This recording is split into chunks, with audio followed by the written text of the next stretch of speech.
السلام عليكم ورحمة الله وبركاته. إن الحمد لله نحمده ونستعينه ونستغفره ونعوذ بالله من شرور أنفسنا ومن سيئات أعمالنا.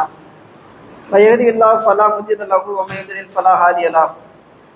وأشهد أن لا إله إلا الله وأشهد أن محمدا عبده ورسوله. أما بعد فقد قال الله تعالى في القرآن العظيم والفرقان المجيد: فأعوذ بالله من الشيطان الرجيم. بسم الله الرحمن الرحيم. يا أيها الذين آمنوا اتقوا الله حق تقاته ولا تموتن إلا وأنتم مسلمون. يا أيها الذين آمنوا اتقوا ربكم الذي خلقكم من نفس واحدة وخلق منها زوجها وبث منهما رجالا كثيرا ونساء واتقوا الله الذي تساءلون به والأرحام إن الله كان عليكم رقيبا. قال النبي صلى الله عليه وسلم: إن أصدق الحديث كتاب الله وأحسن الحديث حديث محمد صلى الله عليه وسلم وشر الأمور محدثاتها وكل محدثة بدعة وكل بدعة ضلالة وكل ضلالة في النار. வானங்களையும் பூமியையும் படைத்து பரிபாலிக்கக்கூடிய அல்லாஹ்விற்கு எல்லா புகழும். அந்த ஏக இறைவனின் சாந்தியும் சமாதானமும் சத்திய தூதகர் சன்மார்க்க போதகர் மாபெரும் மனிதர் முஹம்மது நபி ஸல்லல்லாஹு அலைஹி வஸல்லம் அவர்களின் மீதும் அவர்களது சொல் செயல் அங்கீகாரத்தை நிறுத்தவராமல் பின்பற்றி வாழ்ந்து மரணித்த உத்தம சத்திய சகாபாக்கள் சகாபிய பெண்மணிகள் மீதும் உலகத்தில் வாழக்கூடிய முஸ்லிம்களான ஆண்கள் பெண்கள் அனைவர் மீதும் என்றென்றும் நின்று நலவட்டுமாக. கண்ணியத்திற்குரிய எல்லாம் வல்ல அல்லாஹ்வின் நல்லடியார்களே, அல்லாஹ் தஆலா இந்த மனித சமுதாயத்தை படைத்து மனித சமுதாயத்திற்கு தேவையான அனைத்து விஷயங்களையும் நமக்கு ஏற்படுத்தி தந்திருக்கிறார். அப்படி அல்லாஹ்வால் நமக்கு ஏற்படுத்தி தரப்பட்ட முக்கியமான அருட்கொடை தான் உறவு என்று சொல்லக்கூடிய ஒரு அருட்கொடை. அந்த உறவுகளில் முக்கியமான உறவு முறையாக தற்காலத்தில் இருக்கக்கூடிய முக்கியமான ஒரு உறவு முறையாக கருதப்படக்கூடியது எதுவென்று சொன்னால் நண்பர்கள், நட்பு வட்டாரங்கள் என்று சொல்லக்கூடிய உறவு முறை. இந்த நட்பு விஷயத்தை பொறுத்தவரையில் ஒரு முஸ்லிமாக இருக்கக்கூடியவன் ரொம்ப ரொம்ப அதிகமாக கவனம் செலுத்த வேண்டிய ஒரு உறவு முறையாக அமைந்திருக்கிறது.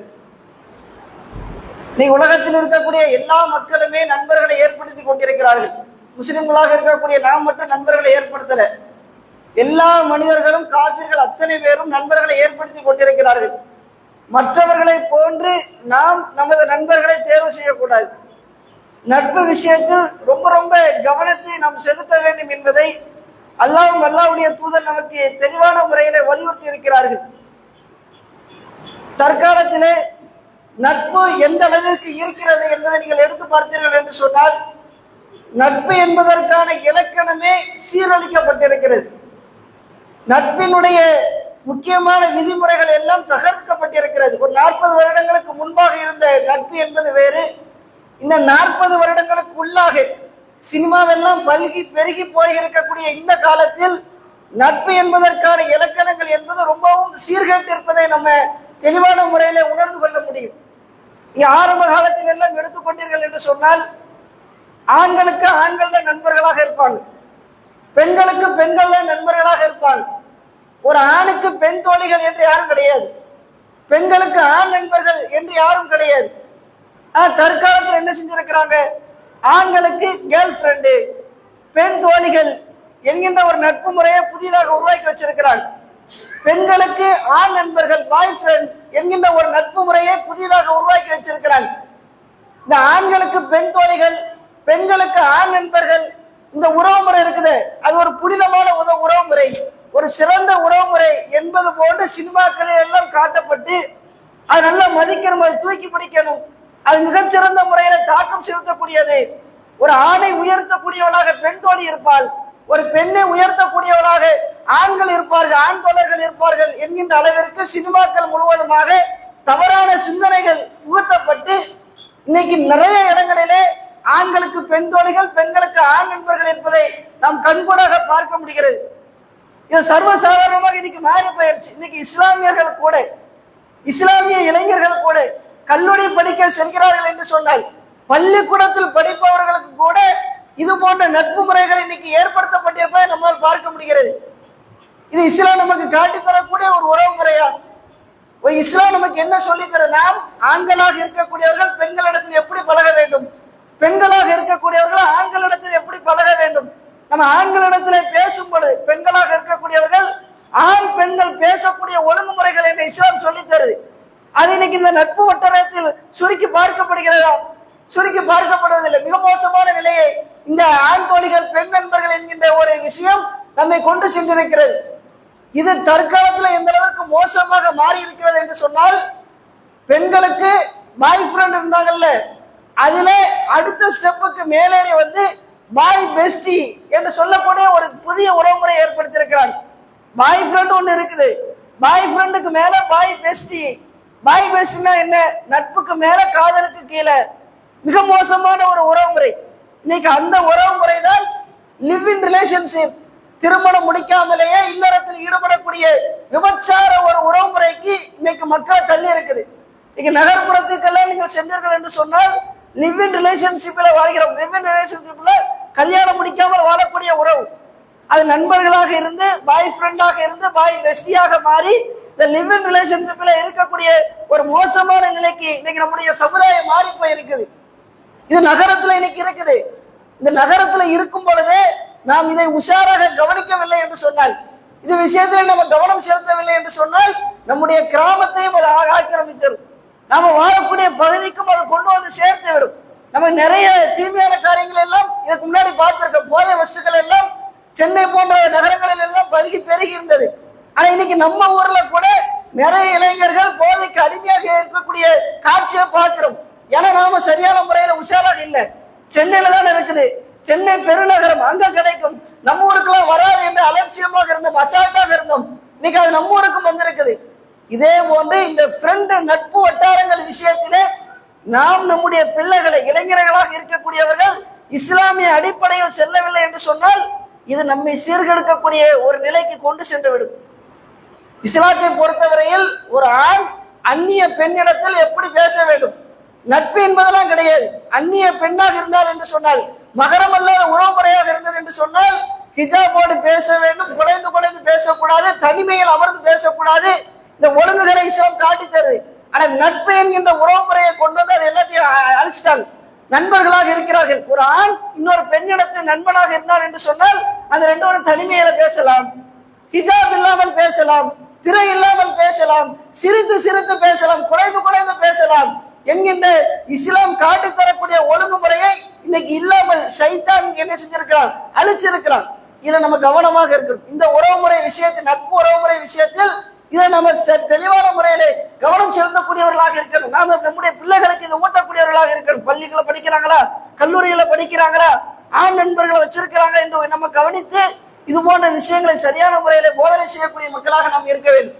அதே போன்று நட்பு விஷயத்திலே இன்னொரு முக்கியமான ஒரு வழிகேடு என்னவென்று சொன்னால், சினிமாவின் மூலமாக புகுத்தப்பட்டு, பாடல்கள் மூலமாக புகுத்தப்பட்டு இன்னொரு முக்கியமான வழிகேடு எதுவென்று சொன்னால், நண்பன் என்று சொன்னாலே நல்லவன் தான். இது இன்னைக்கு எல்லாரும் தமிழகத்தில் உள்ள எல்லா இளைஞர்களுடைய உள்ளத்திலும் ஆக்கிரமித்திருக்கக்கூடிய ஒரு சிந்தனை. நட்பு என்று சொன்னாலே, நண்பன் என்று சொன்னாலே அவன் நல்லவன் தான். நண்பன்ல நல்ல நண்பன் கெட்ட நண்பன் என்பதெல்லாம் கிடையாது, நண்பன்னாலே நல்லவன் தான் என்கின்ற ஒரு சிந்தனையை தவறான முறையில் என்ன செஞ்சிருக்கிறாங்க, புகுத்தி இருக்கிறாங்க. அதுக்கு பாடல் வரிகள் எல்லாம், மூழ்காத ஷிப்பே ஃப்ரெண்ட்ஷிப்பு, எல்லா ஷிப்பும் மூழ்கிறான, ஃப்ரெண்ட்ஷிப்பு மட்டும்தான் மூழ்காது, கடல்ல இருக்கிறது உப்பு, நம்ம உறவு முறையில கலந்திருக்கக்கூடிய நட்பு, இது போன்ற தவறான இந்த வியாக்கியானங்கள் எல்லாம் கொடுக்கப்பட்டு நட்பு விஷயத்திலே இது போன்ற ஒரு விஷயங்கள் நமக்கு புகுத்தப்பட்டிருக்கிறது. ஆனா இஸ்லாமிய மார்க்கம் நமக்கு என்ன சொல்றது தெரியுமா? நபிய நாயகம் ஸல்லல்லாஹு அலைஹி வஸல்லம் அவர்கள் இதே விஷயத்துல தெளிவாக சொல்லித்தராங்க. நபிய நாயகம் ஸல்லல்லாஹு அலைஹி வஸல்லம் அவர்கள் சொல்லித்தரக்கூடிய ஹதீஸ் புகாரியிலே தெளிவாக இருக்கிறது. மஸலுல் ஜலஸி ஸாலிஹ், நபிய நாயகம் ஸல்லல்லாஹு அலைஹி வஸல்லம் சொல்றாங்க, நண்பன் இருக்கிறான்ல, நண்பனில் சாலிகான நண்பன் இருக்கிறான், நல்ல நண்பன் இருக்கிறான். அதே போன்று அதே போன்ற கெட்ட நண்பனும் இருக்கிறான். நபிய நாயகம் ஸல்லல்லாஹு அலைஹி வஸல்லம் ரெண்டா பிரிக்கிறான். ஆனா இன்னைக்குள்ள காலகட்டத்தில் நட்பிற்கான இலக்கணத்தை எப்படி மாத்தி காமிச்சுட்டாங்க? நண்பன் என்று சொன்னாலே நல்லவன் தான், நண்பன்ல கெட்ட நண்பனே கிடையாது. குடிக்க கொடுத்தாலும் அவன் நல்ல நண்பன் தான். போதை வசதிகளுக்கு அடிமையாக்கினாலும் அவன் நல்ல நண்பன் தான். எவ்வளவு விஷயம் கேடு கட்ட விஷயத்திற்கு அழைத்து சென்றாலும் அவன் நல்ல நண்பன் தான். நண்பன்ல நல்லவனும் கெட்டவனும் என்கின்ற இரண்டு விதமான தரம் பிரித்தல் கிடையாது என்கின்ற ஒரு விஷயத்தை இன்னைக்கு சினிமாவின் மூலமாக புகுத்தி வச்சிருக்கிறாங்க. நபியே நாயகம் ஸல்லல்லாஹு அலைஹி வஸல்லம் அவர்கள் தெளிவாக சொல்றாங்க, நல்ல நண்பன் இருக்கிறான், கெட்ட நண்பன் இருக்கிறான். தெளிவான முறையில தரம் பிரிக்கணும். இதுல நம்ம கவனம் செலுத்த வேண்டும். நபியே நாயகம் ஸல்லல்லாஹு அலைஹி வஸல்லம் சொல்லி தந்திருக்கிறாங்க. உதாரணத்தை ரசூலுல்லாஹ் சொல்றாங்க. நல்ல நண்பனுக்கு உதாரணம் என்னவென்று சொன்னால் கஸ்தூரி கடை வைத்திருப்பவனுக்கு உதாரணம். நல்ல நண்பனுக்கு உதாரணம் கஸ்தூரி கடை. கஸ்தூரினா அத்தர், நறுமணம் தரக்கூடிய, வாசனை தரக்கூடிய ஒரு பொருள். ரசூலுல்லாஹ் சொல்றாங்க, நல்ல நண்பனுக்கு உதாரணம் கஸ்தூரி கடை வைத்திருப்பவனுக்கு உதாரணம். நீ நல்ல நண்பனோடு உறவு கொண்ட என்று சொன்னால் நீ அவனுடைய கடைக்கு சென்று கஸ்தூரியை வாங்கி கொண்டு வருவாய். வாங்கி கொண்டு வந்தா கஸ்தூரியை வச்சுட்டு உன் மேல என்ன செஞ்சிடலாம், நறுமணத்தை கமல விடலாம். உன் மேல நல்ல சுமல் வரும், வாடை வரும், நல்ல நறுமணம் வரும். அப்படிப்பட்ட நிலைக்கு நீ மாறி விடலாம். அல்லது அவனிடத்துல இருந்து நறுமணத்தை கஸ்தூரியை நீ வாங்கவில்லை என்று சொன்னாலும் அவன் கடைக்கு நீ போயிட்டு வந்தாலே போதும், உன் மேல நல்ல நறுமணம் வரும். கஸ்தூரியை நீ தேய்க்கல, அத்தர் கடைக்கு போறீங்க, அத்தர் கடைக்கு சென்று அத்தர் பாட்டில வாங்கி அத்தரை நீங்கள் மேலே பூசினால் உங்க மேல நல்ல நறுமணம் வரும், நல்ல சுமல் வரும், சூப்பரா இருக்கும். நீங்க கடைக்கு போயிட்டு ஒண்ணுமே வாங்கல, அத்தர் கடைக்கு போறீங்க, போயிட்டு சுத்தி சுத்தி பாக்குறீங்க, கொஞ்ச நேரம் இருக்கிறீங்க, கொஞ்ச நேரம் இருந்துட்டு எதுவுமே வாங்காம வெளியே வந்தீர்கள் என்று சொன்னாலும் உங்க மேல நறுமணம் வீசத்தான் செய்யும். நீங்க வேணா போய் செக் பண்ணி பாருங்க. ஒரு நறுமண கடைக்கு சென்று அங்கே கொஞ்ச நேரம் இருந்து விட்டு அமர்ந்து விட்டு பேசி விட்டு அந்த நறுமண கடையில இருந்து நீங்கள் வெளியே வந்தீர்கள் என்று சொன்னால் ஒண்ணுமே நீங்க தேக்கவில்லை என்று சொன்னாலும் உங்கள் மேல் நறுமணம் கமலும். இதுதான் நல்ல நண்பனுக்கு உதாரணம்.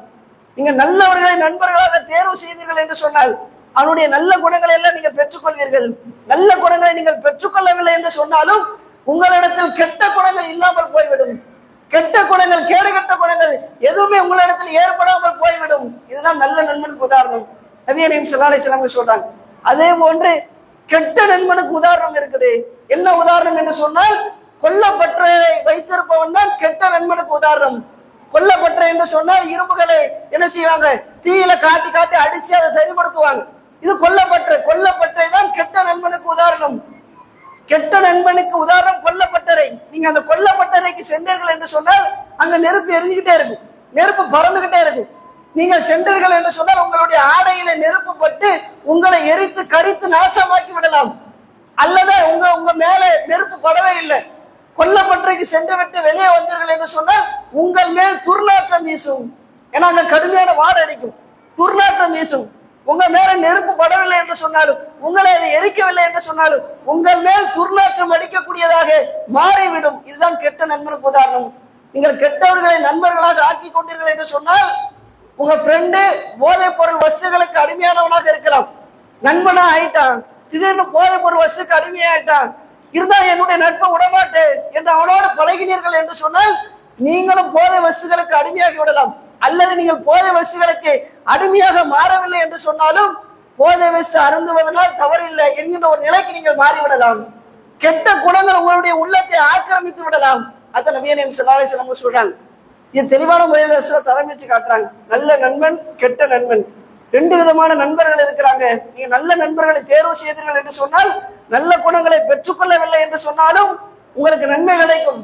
கெட்ட நண்பர்களை நீங்கள் தேர்வு செய்தீர்கள் என்று சொன்னால் அவனிடத்திலிருந்து கெட்ட குணங்களை பெற்றுக்கொள்ளவில்லை என்று சொன்னாலும் உங்களுக்கு தீமைகள் ஏற்பட்டே தீரும் என்பதாக நபியே நாயகம் ஸல்லல்லாஹு அலைஹி வஸல்லம் சொல்லி தராங்க. அதனால்தான் அல்லாஹ் தன்னுடைய திருமறை குர்ஆனிலே தெளிவான முறையில சொல்ற, காஃபிர்களை நீங்கள் நண்பர்களாக தேர்வு செய்யாதீர்கள். ரசூலுல்லாஹ் அல்லாஹ் தன்னுடைய திருமறை குர்ஆனிலே சொன்னான், நீங்கள் காஃபிர்களை உற்ற நண்பர்களாக ஆக்காதீர்கள். இது எப்படிப்பட்ட வார்த்தையின் மூலமாக அல்லாஹ் சொல்லி தருகிறான் என்று சொன்னால் திருமணத்திற்கு அல்லாஹ் பயன்படுத்துறாம்ல. ஒரு முஸ்லிமான ஆண் இறை நம்பிக்கை உடைய பெண்ணை தான் திருமணம் செய்ய வேண்டும்.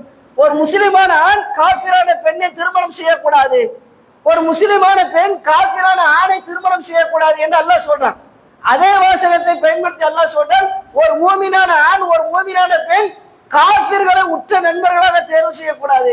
அல்லாஹ் தன்னுடைய திருமறை குர்ஆனில் தெளிவான முறையில் சொல்றான்.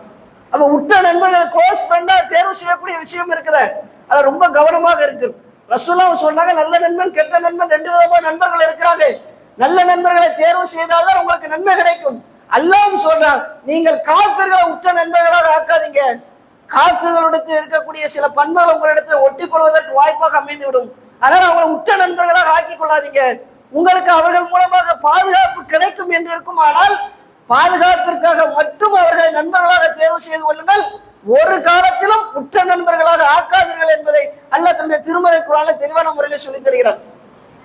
அப்ப நம்ம நட்பை தேர்வு செய்வதில் கவனம் செலுத்தணும்.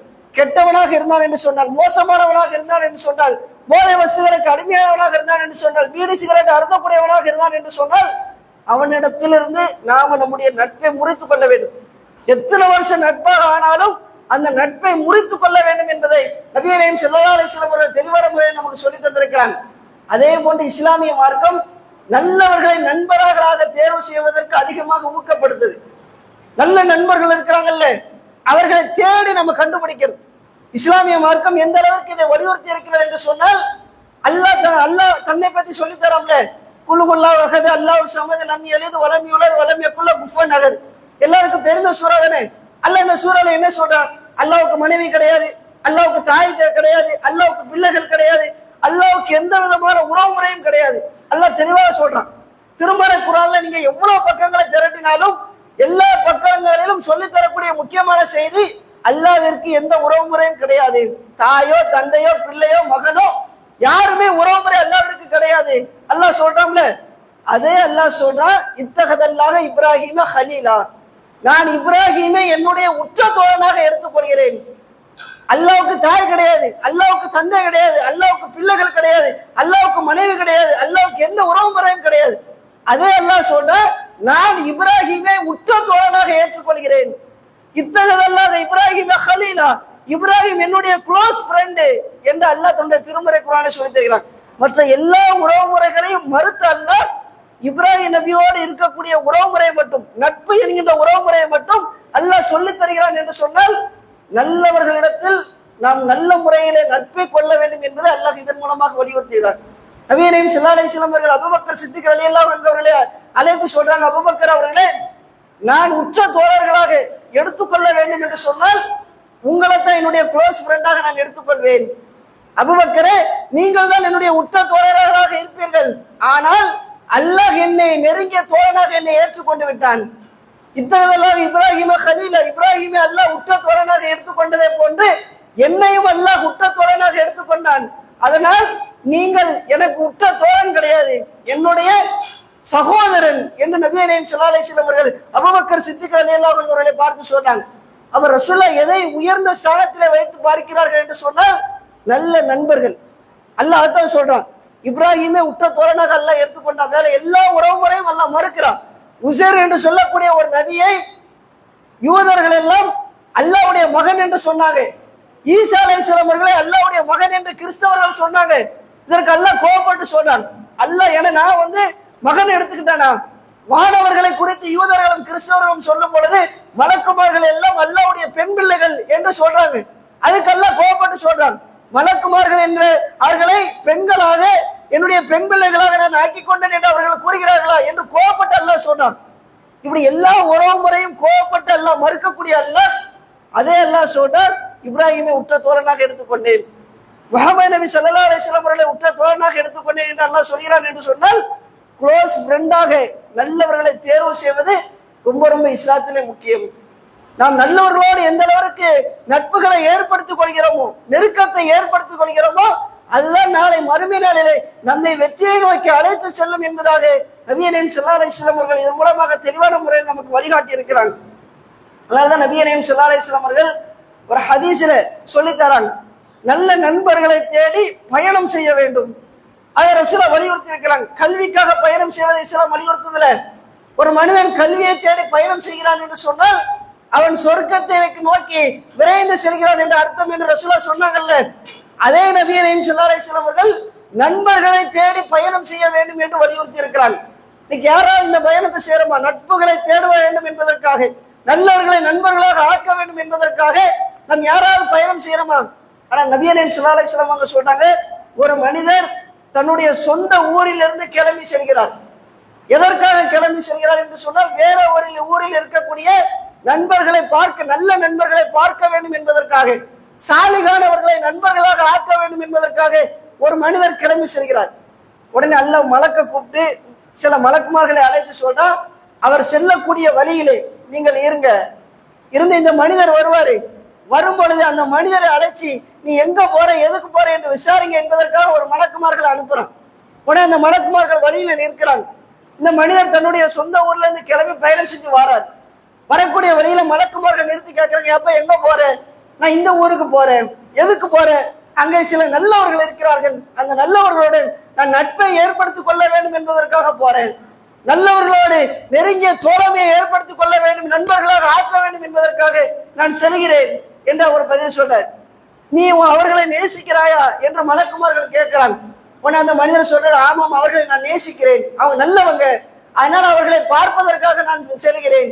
உடனே அந்த மலக்குமார்கள் சொல்றாங்க, நீ அல்லாஹ்விற்காக அந்த மனிதர்களை நேசிக்கக்கூடிய காரணத்தினால் அல்லாஹ் உன்னை நேசிக்கிறான். மலக்குமார்களை அனுப்பி அல்லாஹ் சொல்றான். அப்ப இது எவ்வளவு பெரிய சிறப்பு! நண்பர்களை தேடுவதற்காக பயணம் செய்ய வேண்டும் என்பதை நபியே நாயகம் ஸல்லல்லாஹு அலைஹி வஸல்லம் அவர்கள் ஊக்கப்படுத்துறாங்க. அல்லாஹ்வுடைய நேசம் என்பது சாதாரணமான ஒரு விஷயம் கிடையாது. அல்லாஹ்வுடைய நேசத்தை பெற்றுக் கொண்டார்கள் என்று சொன்னால் அவுலியாக்கள் என்று அர்த்தம். அவுலியான்னு சொல்றோம்ல, அவுலியாவுக்கு தமிழ் அர்த்தம் என்ன? அல்லாஹ்வுடைய நேசத்தை பெற்றுக் கொண்டவர்கள். இன்னைக்கு பெரும் பிரச்சனை, தர்காக்கள் எல்லாம் ஏற்படுத்தப்பட்டிருக்குதுல, ஒவ்வொரு வருஷமும் கந்தூரி திருவிழாக்கள் போன்ற விழாக்கள் எல்லாம் கொண்டாடப்படுதுல, அங்க சிற்கான விதத்தான காரியங்கள் எல்லாம் அரங்கேற்றப்படுகிறதுல, எதை முன்னிறுத்தி அரங்கேற்றப்படுகிறது? தர்காக்களில் அடங்கப்பட்டவர்கள் அவுலியாக்கள். அவங்கள்ட்ட போய் பிரார்த்தனை செஞ்சா அவங்க அல்லாஹ்ட்ட நமக்காக பரிந்துரை செய்வாங்க என்றுதான சிற்கான விஷயத்தை ஏவுறாங்க. நபியே நாயகம் ஸல்லல்லாஹு அலைஹி வஸல்லம் சொல்றாங்க, நீங்க அவுலியாக்களை தேடி போகாதீங்க, இறந்தவர்களை கபரிலே அடக்கம் செய்யப்பட்டிருக்கக்கூடியவர்களை அவுலியாக்கள் என்று நினைத்து அவர்களை தேடி போகாதீங்க, நீங்க அவுலியாவாக மாறுங்க. நாம எப்படி அவுலியாவாக மாறலாம்? ஒவ்வொருத்தருமே அவுலியாக மாற போலாம், ஆண்களாக இருந்தாலும் சரி பெண்களாக இருந்தாலும் சரி. நாம் அவுலியாவாக மாற வேண்டும் என்று சொன்னால் நல்லவர்களை தேடி பயணம் செய்ய வேண்டும். எங்க எல்லாம் நல்லவர்கள் இருக்கிறார்களோ, நாம வாழக்கூடிய காலகட்டம் மோசமான காலகட்டம், தீமைகள் பல்கி பெருகக்கூடிய மோசமான காலகட்டமாக மாறி போயிருக்கிறது. எங்க நல்லது இருக்குன்னு தெரியல, அப்படிப்பட்ட ஒரு காலகட்டமாக இருக்குது. இந்த நேரத்தில் நம்ம இந்த விஷயத்துல அதிக கவனமாக இருக்க வேண்டும். அதனால நபியே நாயகம் ஸல்லல்லாஹு அலைஹி வஸல்லம் சொல்றாங்க, நீங்கள் நல்லவர்களை தேடி அவர்களிடத்தில் நட்புகளை ஏற்படுத்த வேண்டும் என்பதற்காக பயணம் செய்தீர்கள் என்று சொன்னால் உங்களுக்கு அல்லாஹ்வுடைய நேசம் கிடைக்கும், நீங்கள் அவுலியாவாக மாறிவிடுவீர்கள். இவ்வளவு பெரிய சிறப்பு, சாதாரணமான ஒரு சிறப்பு கிடையாது. இந்த சிறப்புகளை நாம் பெற்றுக்கொள்ள வேண்டும் என்று சொன்னால் நட்பு விஷயத்தில் தெளிவான முறையில நம்ம கவனம் செலுத்தக்கூடியவர்களாக இருக்க வேண்டும். நம்ம யாரிடத்தில் நட்பு கொள்கிறோம்? நல்லவர்களிடத்தில் நட்பு கொள்கிறோமா, தீயவர்களிடத்தில் நட்பு கொள்கிறோமா? நல்லவர்களிடத்திலும் தான் நம்ம நட்பு கொள்ள வேண்டும், அதற்கான முயற்சிகளை மேற்கொள்ள வேண்டும். தீயவர்களிடத்தில் நட்புகளை கொண்டோம் என்று சொன்னால் அந்த நட்புகள் எத்தனை வருடகால நட்புகளாக இருந்தாலும் சரி, அதை உடனடியாக உதறக்கூடிய மக்களாக, உதறி தள்ளக்கூடிய மக்களாக நாம் இருக்க வேண்டும். அதுதான் நம்மை வெற்றியை நோக்கி அழைத்து செல்லும் என்பதை அல்லாஹ்வுடைய தூதர் தெளிவான முறையில நமக்கு எடுத்துக்காட்டியிருக்கிறார்கள். அந்த அடிப்படையில் நட்பு விஷயத்திலே கவனம் செலுத்தக்கூடிய மக்களாக அல்லாஹ் நம் அனைவரையும் ஆக்கி அருள் புரிவானாக என்று கேட்டு என்னுடைய இந்த முதல் உரையை முடிவு செய்கிறேன். வாஹிர் தவானா அல்ஹம்துலில்லாஹி ரப்பில் ஆலமீன். அஸ்ஸலாமு அலைக்கும் வரஹ்மத்துல்லாஹி.